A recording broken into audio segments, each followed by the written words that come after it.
Следващото предаване съдържа сцени, които някои зрители могат да приемат за смущаващи.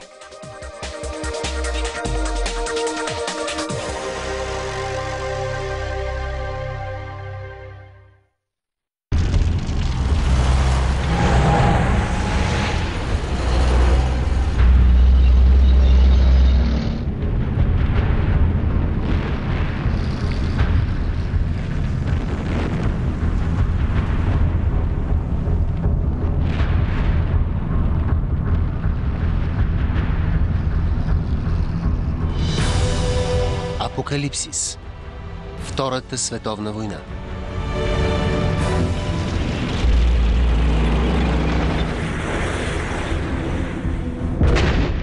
Нападението.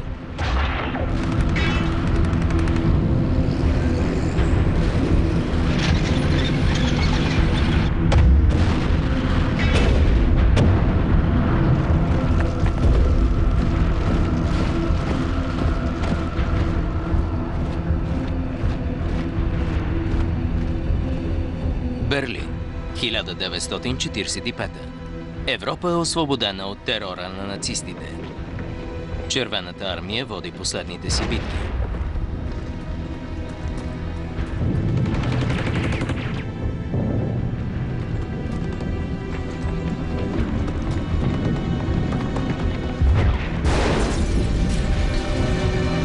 Капитан Йосиф Праутов, руски офицер, казва: омразата бе толкова силна, искахме да прекратим войната, да унищожим силата, която искаше да ни убие, да я довършим веднъж завинаги.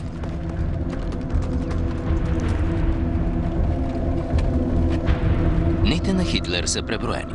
Той напуска бункера си за една последна реч, както показва този филм. Има ли все още войници или деца, искащи да умрат за него?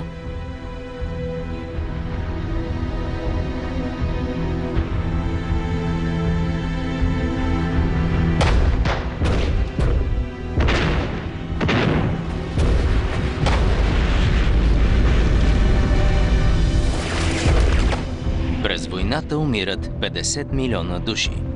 Повечето невинни цивилни. За германските жени ужасът продължавал дълго, след като оръдията били заглъхнали. Книгата «Една жена в Берлин» е ужасяващ разказ за изнасилванията на руснаците над немските жени през 1945-та.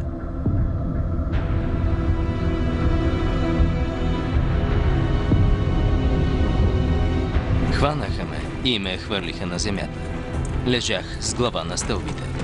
Единият от тях продължаваше да гледа, докато другият ми разкъсваше бельото и брутално ме насили.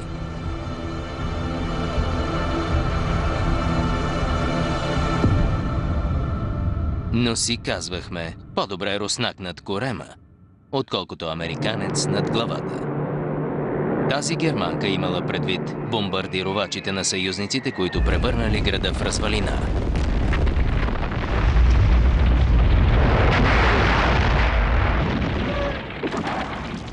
Курфюрстендам, най-светското авеню на Берлин. Преди 13 години витрината на Германия. Държава все още разкъсвана от кризи. Монумент в памет на милионите жертви на Първата световна война.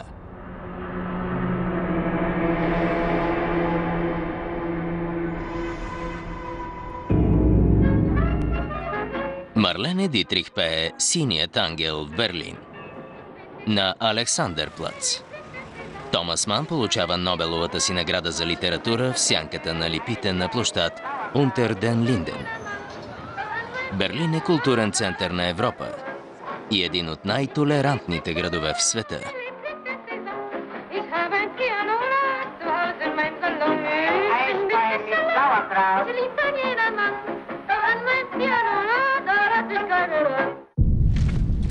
Но през 1933 всичко се променя. Чрез заплахи, демагогика и използвайки горчилката в сърцата на германските ветерани, Хитлер и въоръжените му войски поемат контрол над Германия под напева на химните си.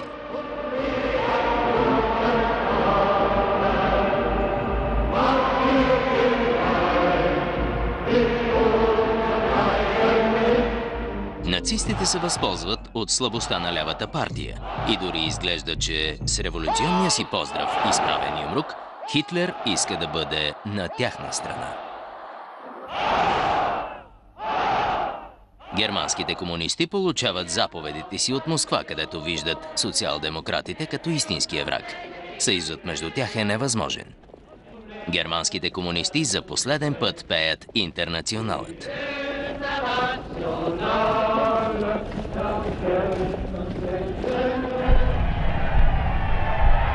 Хитлер поема властта официално на 30 януари 1933.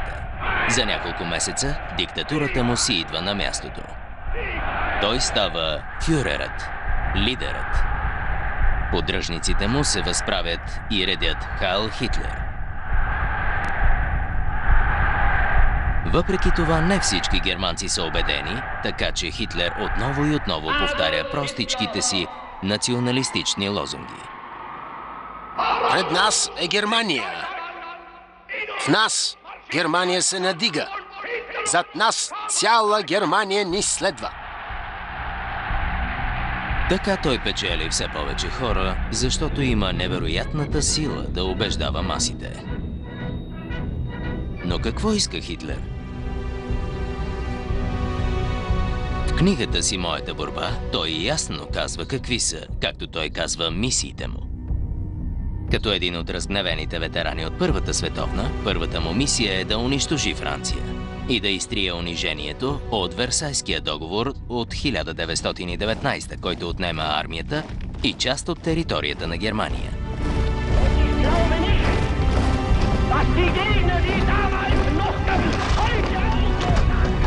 После той иска да завладее това, което нарича място за живеене. Германия има популация от 80 милиона, 2 пъти повече от Франция. Иска да превърне Германия в световната сила, която заслужава да бъде.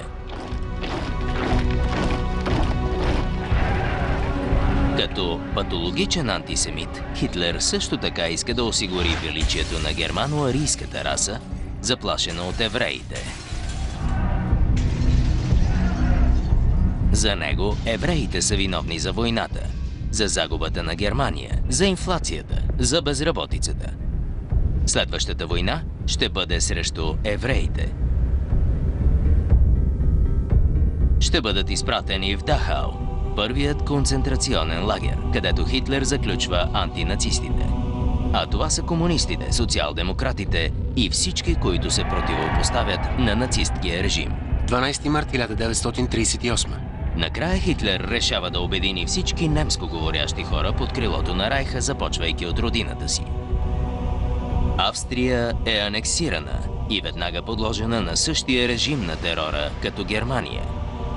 С отварянето на един от най-известните концентрационни лагери Маутхаузен, близо до Линц. Коя държава ще бъде следващата му жертва? Съседна Чехословакия, където също има германци, судетските немци.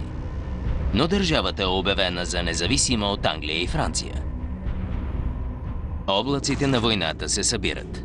30 септември 1938. В Мюнхен, храм на нацизма, е организирана мирна конференция. От една страна Адолф Хитлер, който става все по-страшен. И съюзникът му, италианският диктатор Бенито Мусолини. Мусолини – основателят на фашизма, на който се обучава цяла една нация, още от деца.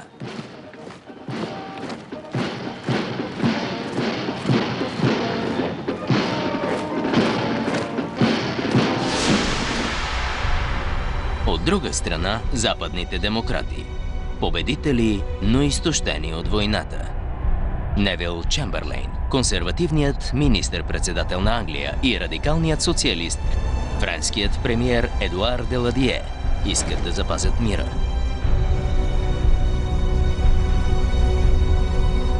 Но приемат неприемливото.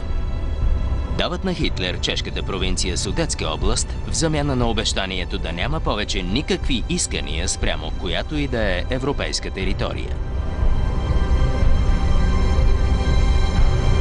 Но колко струва обещанието на Хитлер? Само 6 месеца по-късно той напада Чехословакия и влиза в Прага в компанията на маршал Херман Гьоринг. Гьоринг е бивш пилот от Първата световна, един от основателите на нацистката партия. Сега е министър на въздухоплаването и се опитва да очарова чешките деца. Хитлер вече не се нуждае от извинението, че обединява немско говорящите. Могъщата чешка индустрия ще работи за него.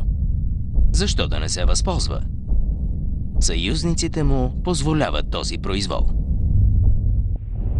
Москва, 39. Съветският съюз е последната могъща съседна сила, която може да се опълчи на Хитлер.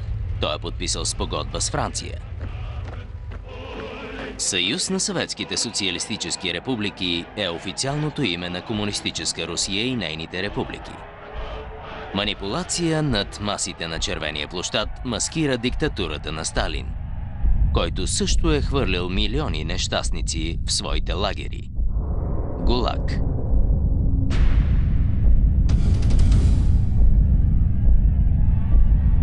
Индустриализацията и принудителната милитаризация са превърнали СССР в голяма сила. Въпреки страха си от комунизма, западните сили разчитат на Съюза.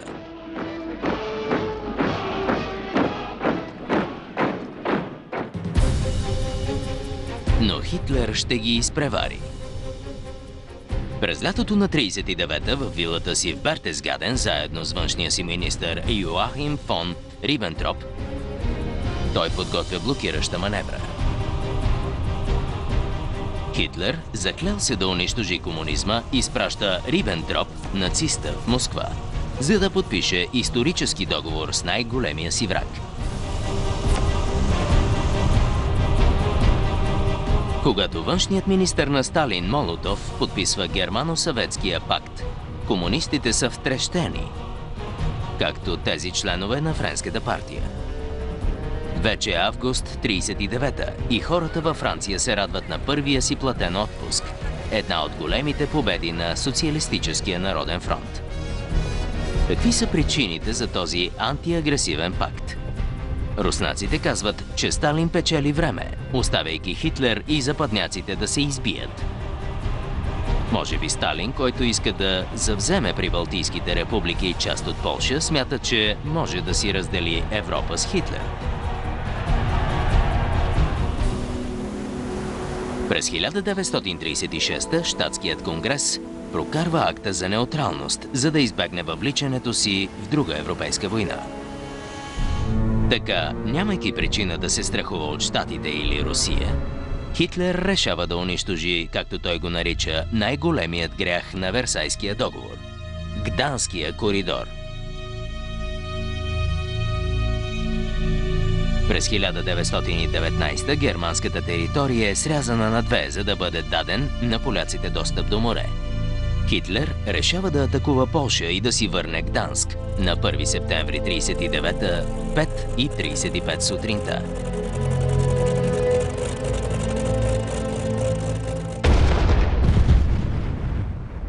Първият изстрел на Втората световна война е произведен в Гданск.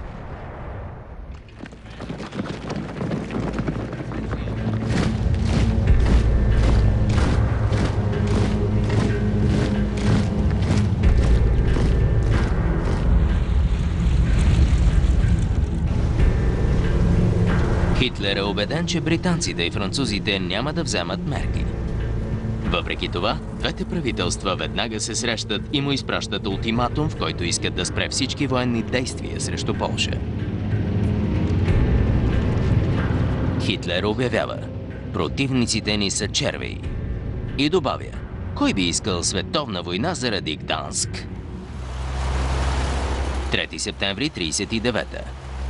В 11 часа посланникът на Великобритания в Берлин доставя обявлението на войната. В 5 след обед Франция обявява война на Германия. Хитлер не може да повярва.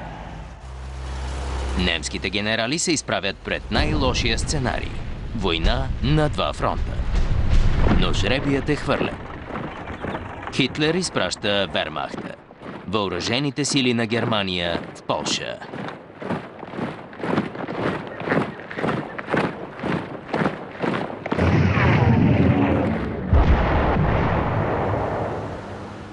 Навлизайки в битка като в отминала епоха, полската кавалерия напада немските танкове и бива разбита.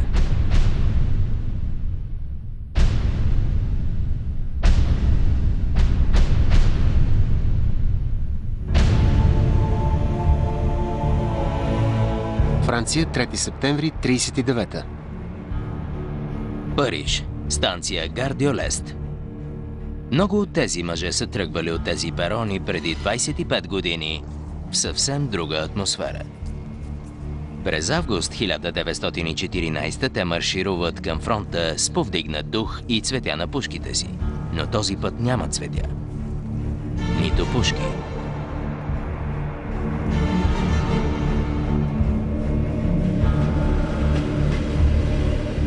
Никой не иска да участва в тази война. 4 милиона души са мобилизирани. Много от тях са фермери. Франция все още е провинциална държава в по-голямата си част. Те тръгват пеша към немската граница, а офицерите им ги следват на коне. Армията все още разчитала на коне, а тези били реквизирани из страната. Превозни средства има малко. Гастон Сире, шофьор на стар камион с здрави гуми, си припомня: нямаше достатъчно екипировка. Имахме по една пушка за 2 войници. Имахме и по една кутия с 10 патрона, която не трябваше да отваряме. Беше ужасно. Ако имахме нужното, щяхме да се бием, защото не сме големи приятели на бошите.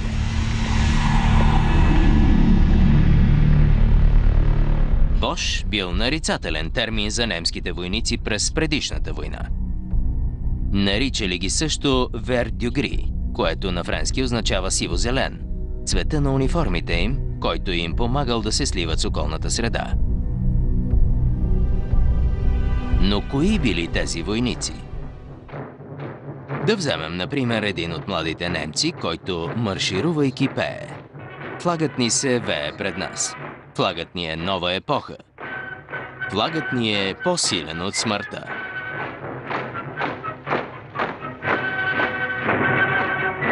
Името му е Август фон Кагенек.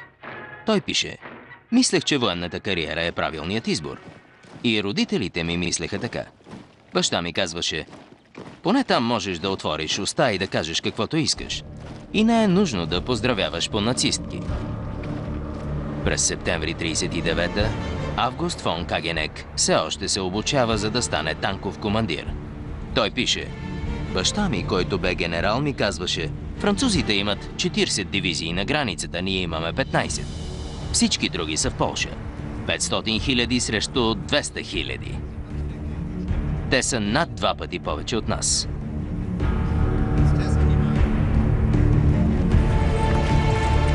Френските сили атакуват на 7 септември 1939, 4 дена след обявяването на войната. Тази офанзива, чиято цел е да покаже на света, че Полша не е изоставена, навлиза на 8 км в областта Саар.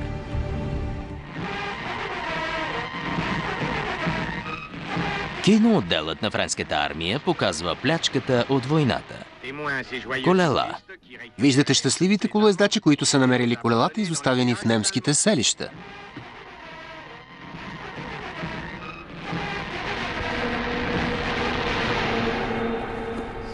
Офанзивата Саар спира до там и деградира до серия битки и набези на елитни командоси, водени от героя Жозеф Дерно, който добил прозвището главен войн на Франция.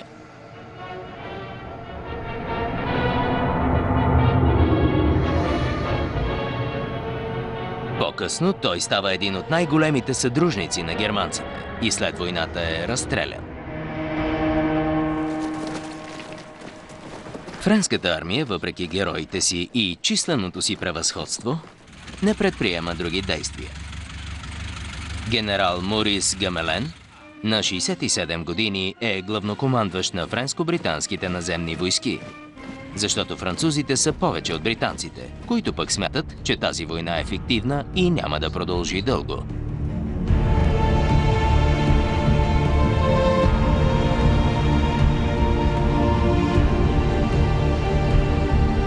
Гамелен няма желание да води същата война, както през 1914. Иска да избегне друга кървава баня на всяка цена.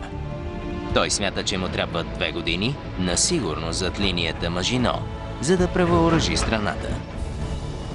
Линията Мажино е дело на бившия военен министър Андре Мажино.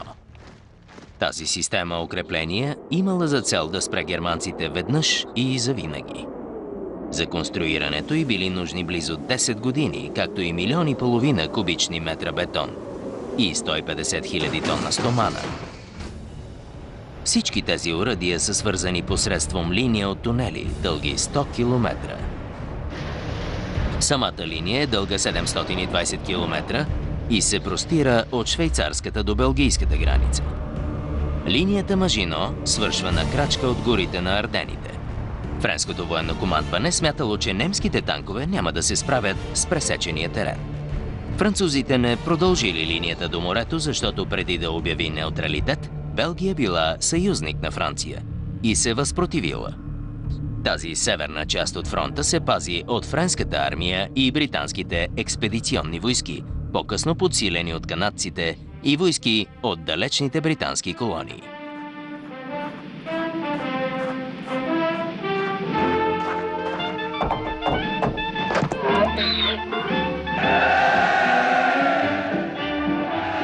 В Англия популярната песен била "Прането на линията Зигфрид". We're gonna hang out the washing on the Siegfried line. Have you any dirty washing, Mother dear? We're gonna hang out the washing on the Siegfried line, 'cause the washing day is here. The weather may be wet. Линията Зигфрид е система укрепление, изправени срещу линията Мажино. Германците не атакуват. Опитват се да избегнат войната на 2 фронта. Въпреки това французите вземат мерки. Те евакуират населението на Алзас и Лотарингия в района на Перигор и Шарант на югозапад. Страсбург. Призрачен град. Изоставен от населението си, изпразнен от душата си. Особено тази на синагогите.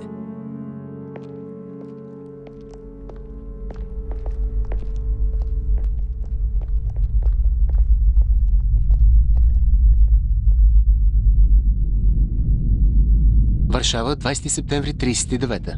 На 25 септември Хитлер заповядва бомбардирането на Варшава. Градът е обграден, но все още се държи.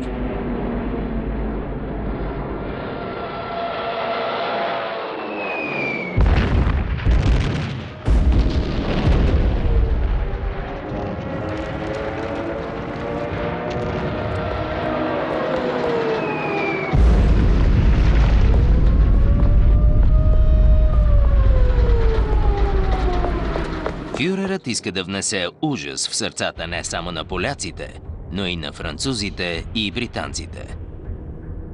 Това чака и вас.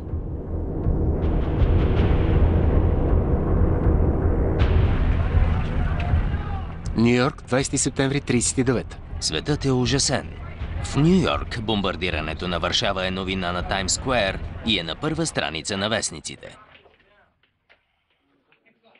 Франклин Рузвелт, президент на щатите, се обръща към нацията. Тази нация ще остане неутрална. Но не мога да карам всеки американец да остане неутрален в мислите си. Дори неутралните трябва да вземат под внимание фактите. Дори неутралните не могат да бъдат накарани да затворят разума и съвестта си. Бомбардирането на Варшава показва колко уязвими са градовете. Париж се заема да пази монументите си и скрива ценните музейни експонати из провинцията. Районът около Айфеловата кула е пълен с бомбоубежища. Има и чести учения за въздушни атаки.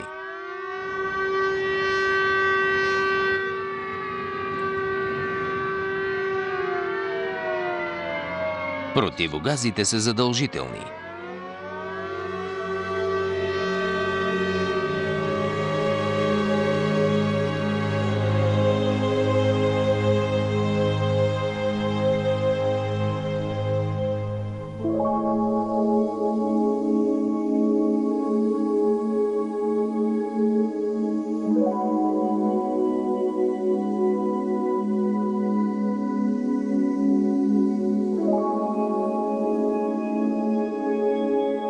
Отровните газове са използвани и през Първата световна война и сега всички се страхуват от тях.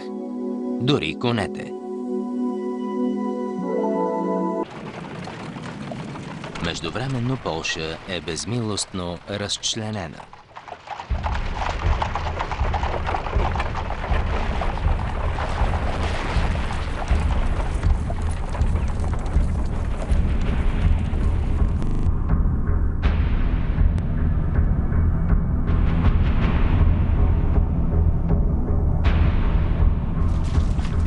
Както са се разбрали с Хитлер, руснаците нападат източната половина на Полша. Тук немски и съветски войници са като братя, което е най-малкото странна гледка. Нацистите раздават листовки, в които пише: „Немската армия поздравява Червената армия на работници и фермери, която винаги много е уважавала“. Полската армия се предава на германците, а на изток на руснаците. Сталин дава заповед за екзекутирането на 20 000 полски затворници.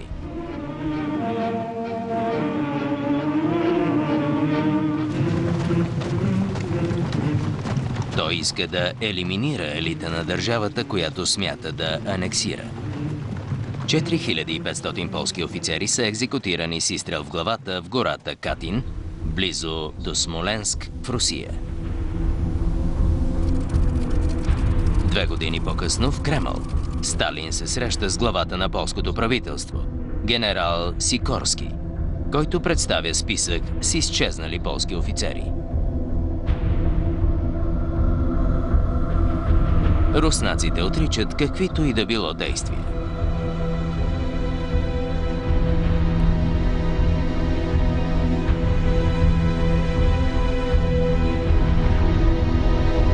През 1992 президентът на следсъветска Русия Борис Елцин представя на полския президент Лех Валенса оригиналната заповед за екзекуцията, подписана лично от Сталин.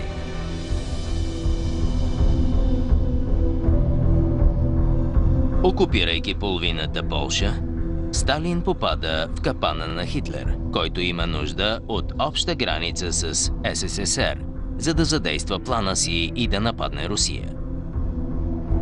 Хитлер и Химлер, началникът на СС, ще се справят с Полша, назначавайки нациста Ханс Франк за губернатор-генерал на окупираните полски провинции. Той заявява: „В мен е силата над живота и смъртта на полския народ“.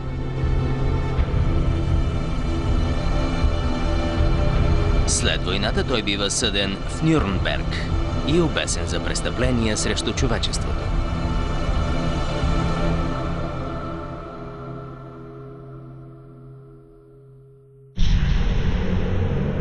Тези цигани, държани в клетка, са снимани от германец. За нациста те не са хора. Жените биват стерилизирани насила, защото не заслужават да се размножават. Нацистите откриват ловния сезон за циганите. Стотици хиляди ще бъдат затворени в лагерите.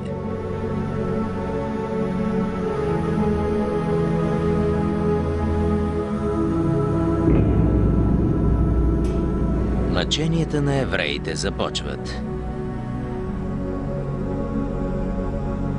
3 милиона полски евреи се осланят на милостта на нацистите.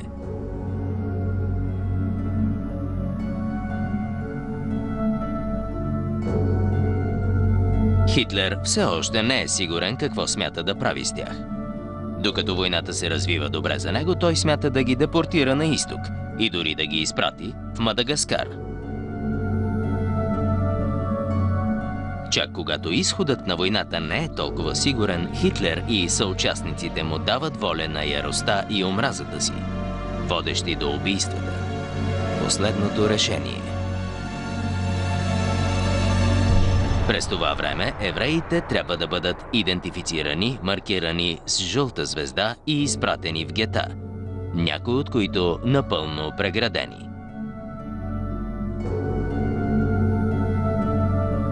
Ето какво четем в дневника на една от тези нещастни души. Сърцераздирателно е да гледаме сцените на насилие, които се разиграват пред очите ни. Жените и старците биват пребивани на улицата от главорези. Очите ми се насълзяват. Цялата ни безпомощност и изолация могат да се видят отдалеч, когато никой не се опитва да ни защити. Толкова сме слаби.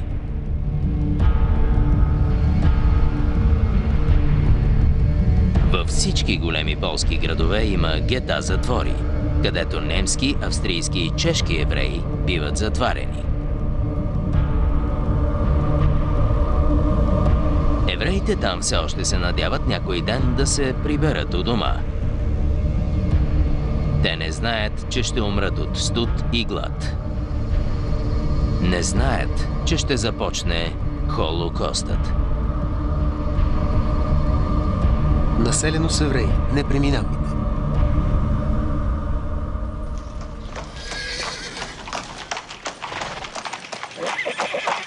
Варшава е в руини.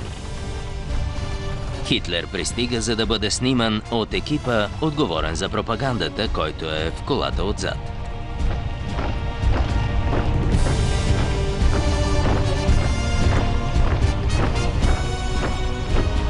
Тези немски войници-победители маршируват под звуците на гренадирския марш, но не са били много ефикасни по време на полската офанзива. Лоша подготовка, липса на боен дух и дори случаи на неподчинение са все още неща, които главнокомандващият генерал фон Браухич се осмелява да докладва на фюрера.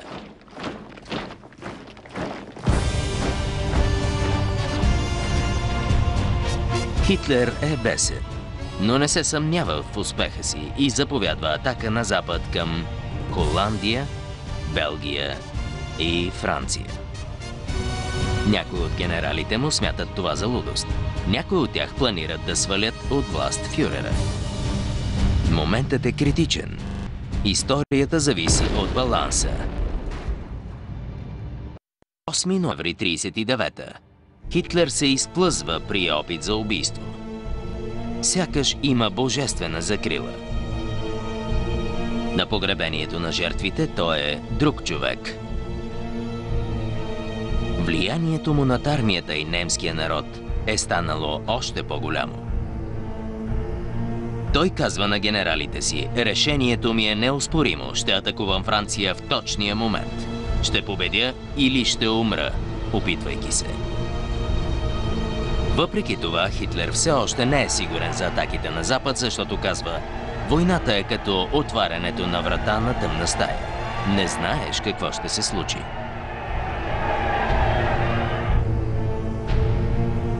Накрая той забавя заповедта за атака и се връща в хижата в Алпите, за да бъде с любовницата си Ева Браун.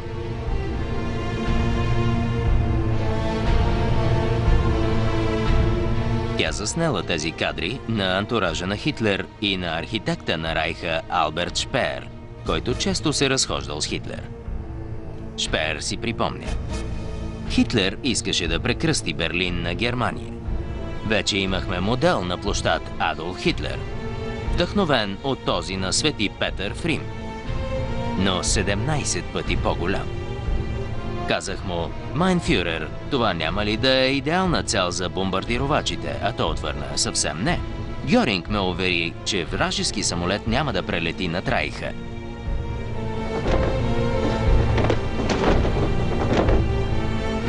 От казармата си бъдещият немски офицер Август фон Кагенек пише на майка си: нямаме търпение да влезем в бой, готови сме за битка. Майка му отвръща: тази война е престъпление и ние ще платим за него.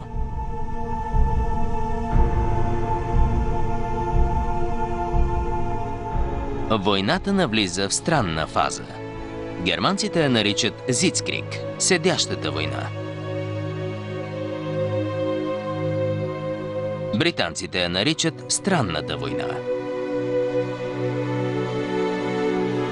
А за французите е Дрол дю гер – смешната война.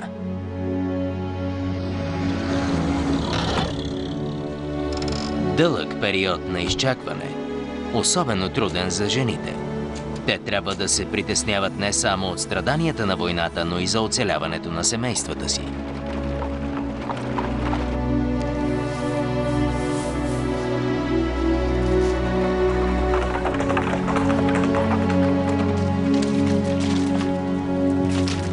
Както и в предишната война, войниците се окупават и се надяват на най-доброто. Френският войник Гастон Сире пише на жена си: 30 градуса под нулата е, хлябът замръзна. А аз съм от късметлиите. Дадоха ни слама и така спим по-добре.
Зимата на 39-та е една от най-студените през века.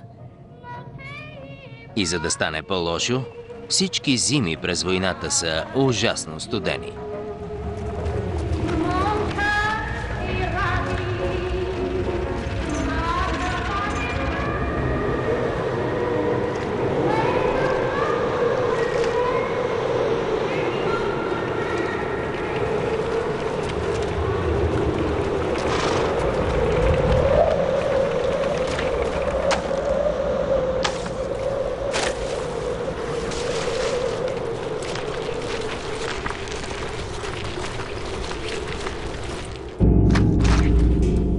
Главнокомандващият генерал Гамелен очаква германците да атакуват през Белгия и да продължат към Париж, както през 1914. Гамелен планира да се изправи срещу германците на белгийска земя. Френският полковник Де Гол, танков командир, който е започнал да си създава репутация, критикува стратегията му. Той я нарича менталитет на линията Мажино, който се състои в очакване противникът да атакува. В книгата си «Към професионалната армия» той пише, че е по-добре да се поеме офанзивата и да бъдат използвани много танкове. Франция произвежда 300 танка месечно, но те биват разпратени по всички фронтове, за да подкрепят пехотата.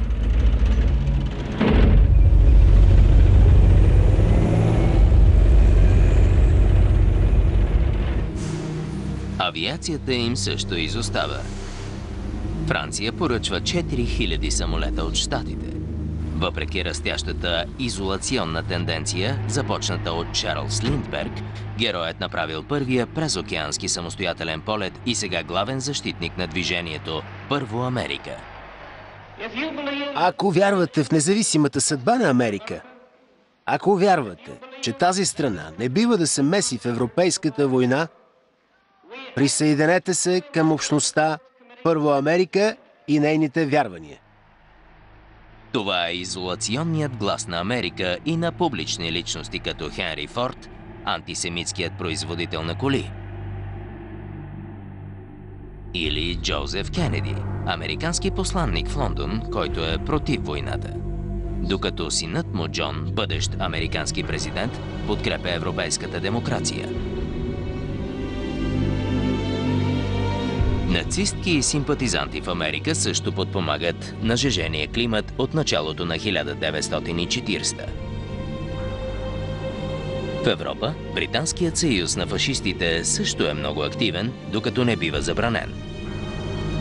Освалд Моузли, английският фюрер, поставя под въпрос правата на правителството в центъра на Лондон. Той прекарва следващите години в затвора.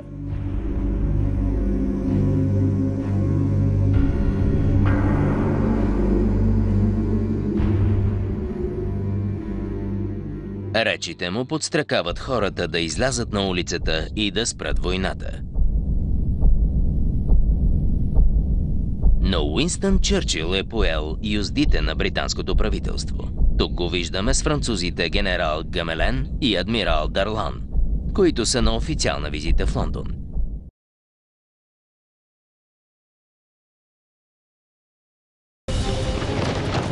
Създаден е франко-британски експедиционен корпус, който да помогне на Финландия, която е нападната от Съветския съюз. Франция се приготвя да изпрати елитните си войски – Френския чуждестранен легион. Чуждестранният легион се е грижил за по-слабите в света почти век, каквото и да е миналото им. Стига да не е много тъмно.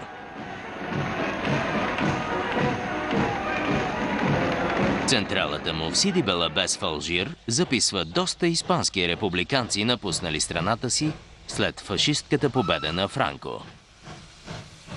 Те искат да се бият с нацистите, поддръжници на Франко. Ще пътуват дълго до Франция.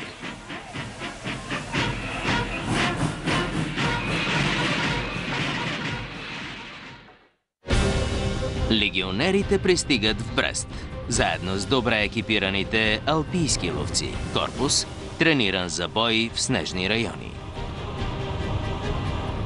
Но Финландия и Съветския съюз подписват мирен договор. Няколко дни по-късно Хитлер напада Дания и Норвегия. Блицкриг. Светкавичната война. Вермахтът стига Осло за 2 дни.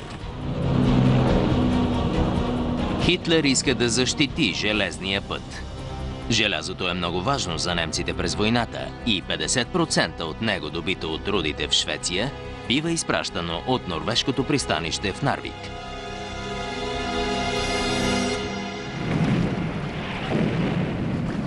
Франко-британският експедиционен корпус пристига при фьордите на Нарвик. След месец битки, съюзниците завземат Нарвик. Железният път е временно прекъснат.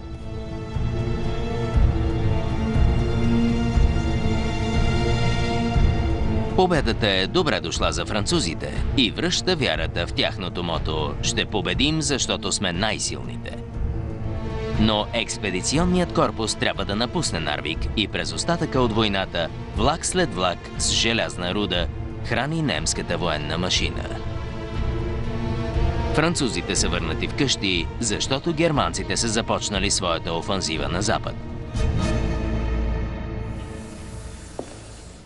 9 май 1940 Хитлер напуска Берлин с частния си влак на име Америка, тръгвайки на запад към новата централа близо до френската граница.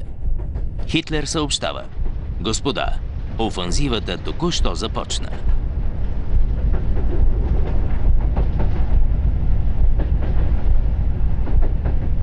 Генералите му са представили бойния си план през зимата.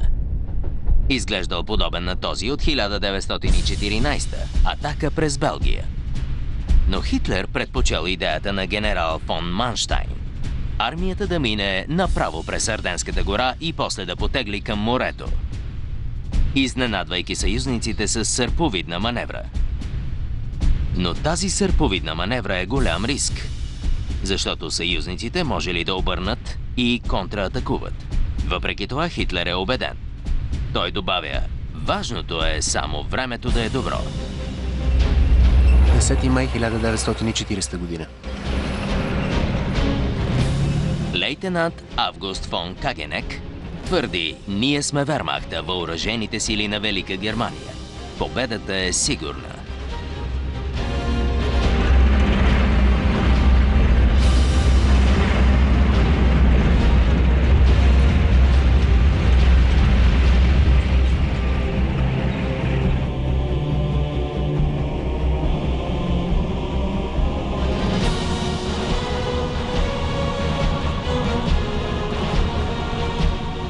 немските войници родината им е под заплаха.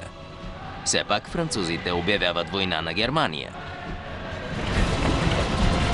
10 май 1940 на зазоряване немски парашютисти скачат над Холандия. Мисията им е да пленят летищата и мостовете около Ротердам.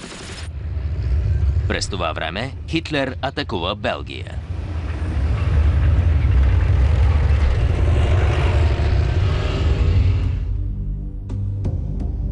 Хитлер изчаква. Дали съюзниците ще влязат в капана?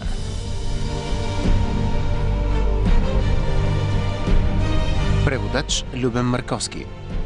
Текста четоха артистите Станислав Димитров, Даниел Цочев. Тон режисьор Павел Васев. Режисьор на дублажа Михаела Минева. Студио Медиалинк.